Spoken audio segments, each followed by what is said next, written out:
নমস্কার বন্ধুরা, আশা করি দেখে বুঝতেই পারছেন কতটা ফুলা ফুলা নরম সফট এই মালপোয়া হয়েছে। তো এইভাবে বানালে যে কেউ বানাতে পারবে আর প্রত্যেকটা মালপোয়াই বলের মতন ফুলবে। আর দেখুন, দেখে বুঝতেই পারছেন এটা কিন্তু খেতেও দুর্দান্ত হয়। তো চলুন দেখে নেওয়া যাক কী করে বানিয়েছি। পুরো ভিডিওটা দেখার অনুরোধ রইল। তো প্রথমে এখানে মালপোয়া বানানোর জন্য লাগবে ময়দা। তো এখানে একটা কাপ না হলে একটা বাটি মেজারমেন্ট করার জন্য নিয়ে নেবেন। তো এখানে আমি 1.5 কাপ ময়দা নিয়েছি।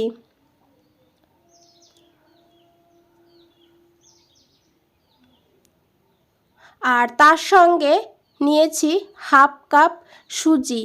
তো সুজি আর ময়দা মিলিয়ে 2 কাপ হয়েছে। আর এখন দিতে হবে নারকেল কোড়া। এখানে আমি ড্রাই নারকেল ব্যবহার করেছি, আপনারা ফ্রেশ নারকেল কুড়িয়েও দিতে পারবেন। তো এখানে আমি 3 চামচ নারকেল কোড়া দিয়েছি। নারকেলটা না দিলেও হবে, কিন্তু দিলে খেতে দুর্দান্ত হবে। তো তারপরে দিতে হবে 2 চামচ মিল্ক পাউডার। আর তারপরে দিয়ে দিতে হবে অল্প করে একটু লবণ। লবণটা দিলে মিষ্টির যে স্বাদটা সেটা কিন্তু ব্যালেন্স হবে। ও তারপরে দিয়ে দিতে হবে এখানে 1/4 চামচ এলাচের গুঁড়ো। এলাচের গুঁড়ো যদি না থাকে তাহলে এখানে 2টো এলাচ ফাটিয়ে গুঁড়ো করে দিয়ে দিতে পারবেন। তো দেখুন বন্ধুরা, এখন সমস্ত উপকরণকে খুব ভালো করে মিশিয়ে নিতে হবে। আর মিশিয়ে নেওয়ার পর এখানে দিতে হবে চিনি। তো চিনির পরিমাণটা আপনারা বাড়িয়ে কমিয়ে নিতে পারেন। আমি এখানে 1/2 কাপ চিনি নিয়েছি। আর এখানে আপনারা চাইলে চিনিটাকে পাউডার বানিয়েও দিতে পারেন।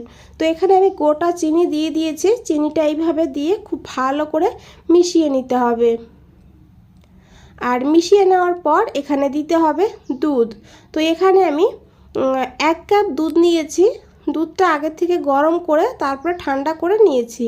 তো দুধটা পুরোটাই দিয়ে দিয়েছি। আপনারা কিন্তু এখানে আধা দুধ আর অর্ধেক জল দিয়েও বানাতে পারবেন, না হলে শুধু জল দিয়েও কিন্তু এই ব্যাটারটা বানিয়ে নিতে পারবেন। দুধ দিয়ে বানালে তাহলে খেতে অনেক বেশি টেস্টি হয়। আর এখানে আমি গরুর দুধই নিয়েছি। দুধটা দিয়ে খুব ভালো করে মিশিয়ে নিতে হবে। আর তারপরে এখানে নিয়েছি আরও 1 কাপ দুধ।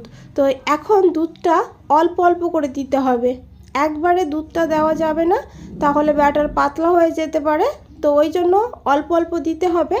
আর এইভাবে হাত দিয়ে খুব ভালো করে মেখে নিতে হবে। 2 থেকে 3 মিনিট এইভাবে মাখতে হবে ব্যাটারটাকে। তাহলে এই ব্যাটারটা এইভাবে মাখলে এই পোহাগুলো খুবই নরম তুলতুলে আর ফোলা ফোলা হবে। তো দেখুন বন্ধুরা, এইভাবে মেখে নেওয়ার পর এখন এই ব্যাটারটাকে রেস্টে রেখে দিতে হবে 30 মিনিটের জন্য।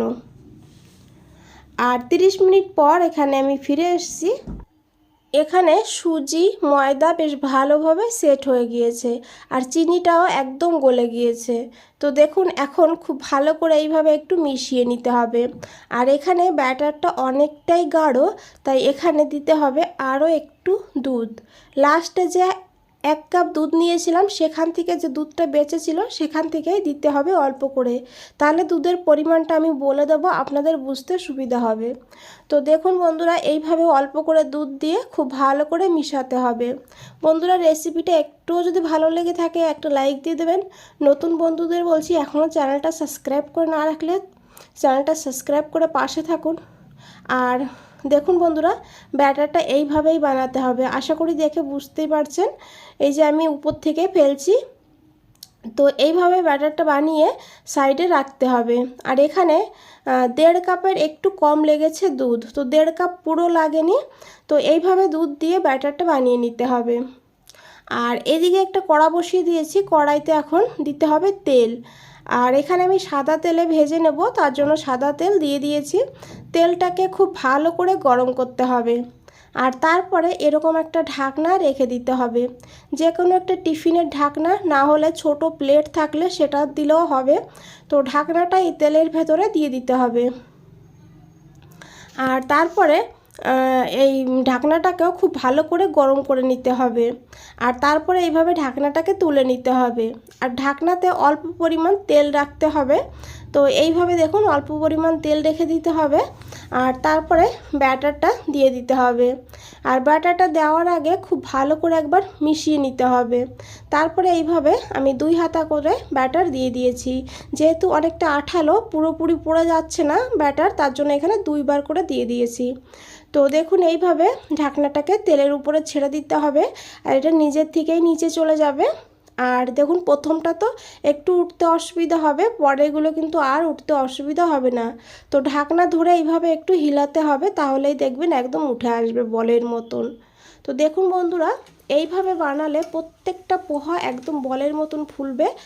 আর এটা কিন্তু খুব সহজ আর সাধারণ রেসিপি। একবার এইভাবে বাড়িতে বানিয়ে দেখুন, খুবই ভালো লাগবে। তো দেখুন আমি আরেকটা আপনাদের দেখিয়ে দেব। তো একইভাবে ঢাকনাটা তুলতে হবে আর তারপরে ব্যাটারটা দিতে হবে আর এইভাবে তেলের উপরে ছেড়ে দিতে হবে। বন্ধুরা ভালো লাগলে অবশ্যই লাইক করে দেবেন আর শেয়ার করে দেবেন। তো দেখুন তেলের উপরে দিয়ে দিয়েছি আর এখন কেমন, এটা কিন্তু নাড়তেও হয়নি, এমনিতেই উঠে গিয়েছে। তো এইভাবে প্রত্যেকটাই উঠবে, বানিয়ে দেখুন বাড়িতে। আর এই পোহার রেসিপিটা নতুন গৃহিণীদের জন্য ভীষণ হেল্পফুল। এটা কিন্তু যে কেউ বানাতে পারবে। আর দেখুন কেমন ফুলে আছে বলের মতন, আর খেতে ভীষণ ভালো হয়। তো বন্ধুরা আজ এই পর্যন্তই, ফিরে আসছি নতুন কোনো রেসিপি নিয়ে। ভালো থাকবেন, সুস্থ থাকবেন, ধন্যবাদ।